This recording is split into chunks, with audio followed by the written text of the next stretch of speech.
Today I'm setting up the first month in a brand new system. Let's do this.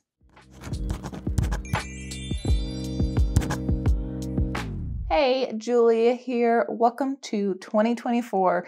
Gonna get right into taking a look at my January spreads. If you want to see me set up this 2024 planner, I have a whole video doing that I'll leave linked up above and down below in the description for you. But for now, I'm gonna go ahead and flip to the first January spread.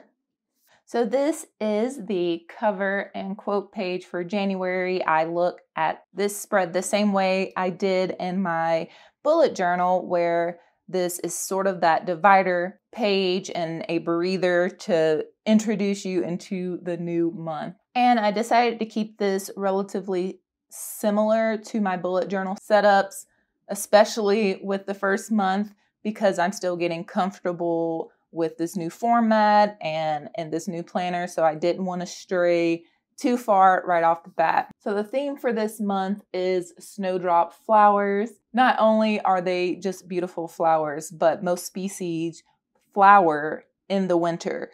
And I did learn with a little bit of research that in the 4th century BC, these flowers are said to be used as an antidote against poison. And so that's why I thought that having tentacles around the flowers would be a good symbol and kind of a call to that power of these flowers.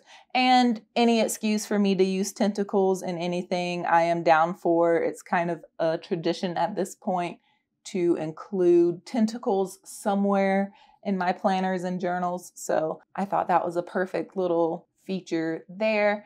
And another fun thing that I learned about the snowdrop is that they're seen as a symbol of hope and sort of ushering in a new spring and a new year. So obviously with January, I just thought it was a perfect theme. I thought it'd be a good omen for a new year, and there's this very pretty feminine quality about them. So as far as that goes, I really enjoyed the theme. The quote for this month is, "And now we welcome the new year, full of things that have never been." And this quote is by an Austrian poet. And then as far as all of the supplies that I use, kept it really simple throughout.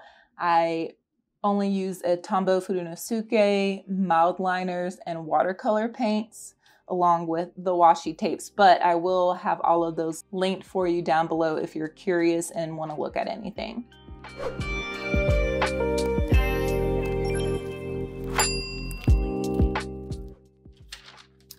Okay, flipping over to the monthly calendar spread. This was lightning fast to set up, and the way I like it is all business. I use this spread to write in any events, meetings, birthdays, if I'm going to be out of town, that type of thing, all in this calendar layout. The only liberties I took with this spread was darkening the tops of the weeks here with the Tombow Furunosuke, and then highlighting the day headers here. And of course, I had a little extra room down here to add in the month again and draw a little snowdrop hanging out on the side. And I am looking forward to trying to find a balance between visual interest with this spread and making sure that it's optimized for the function, because I come to this spread a lot.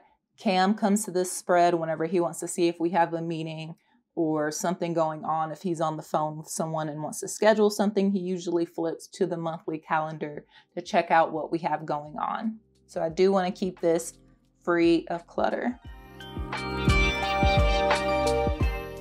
Okay, this spread will likely change the most as the months go on, just depending on what I need. This is the dashboard spread. So right now I have on this left side a place to track the movies that we watch, the series that we watch, keep up with any monthly invoices, and tasks for the Etsy shop, which I really want to focus on a little bit more this year and offer some new listings. I've been slowly going through and taking out things I'm not as passionate about anymore and just trying to fine tune what's available there. But definitely check it out. There are some fun stickers and maybe some printables here soon. And then on this side over here, I have my habit trackers. I am just going for, I had some water on my finger. Awesome.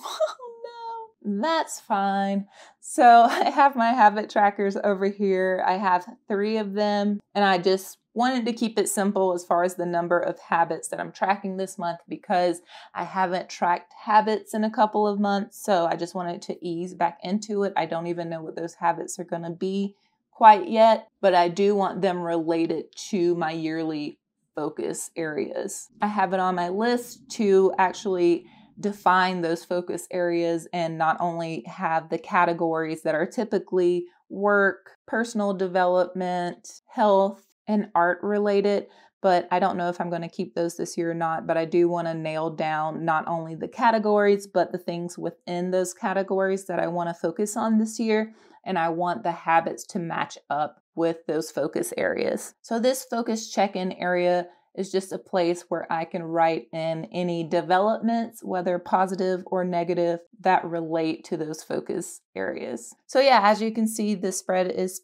pretty simple. I mostly use the mild liner highlight to give it a little bit of oomph, and then just a little tiny cute snowdrop down here. And then of course, we gotta have the sparkles. We must have them. So I sprinkled those throughout as well.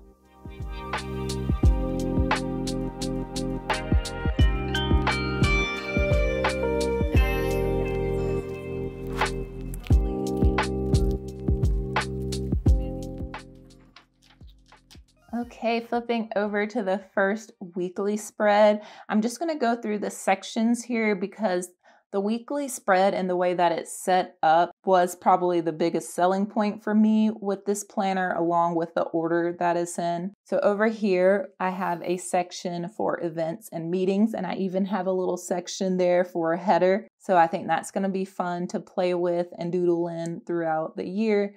And we have that here. And then over here, I have what I'm considering my master task list, and I just have it separated out between the work tasks and the personal tasks. And the idea is to migrate those things over to the daily sections. And for these daily sections, I do want to have daily tasks.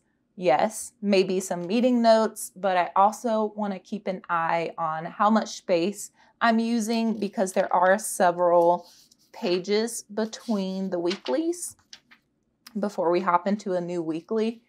And so I want to look for opportunity for more writing and more logging and maybe even some memory keeping on these pages. So I think it's definitely going to be fun and a fluid way of thinking and planning throughout the year, just thinking about how I'm going to be using these pages in between the weeklies. And if you do want to check out what these end up looking like, I definitely try to post weekly photos of these weekly spreads over on Instagram, and I'll leave that for you here on the screen and down below if you want to check that out. I think that'll be really exciting to see how this grows throughout the year, and I definitely think that's one of the most exciting parts about this new planner.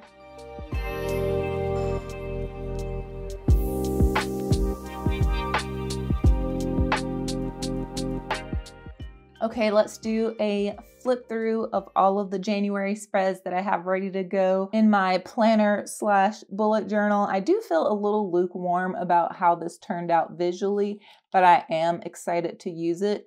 I feel like I'm never completely happy with my January setups.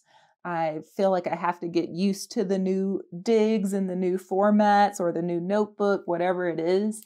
But let me know what you think. And I do want to take this opportunity to thank you all so much for your support and love over the last year. This is my 5th year doing this on YouTube, and it's really just been a blast. And I've just loved talking to you guys in the comments and then DMs on Instagram. And I've just really enjoyed the community aspect of it all.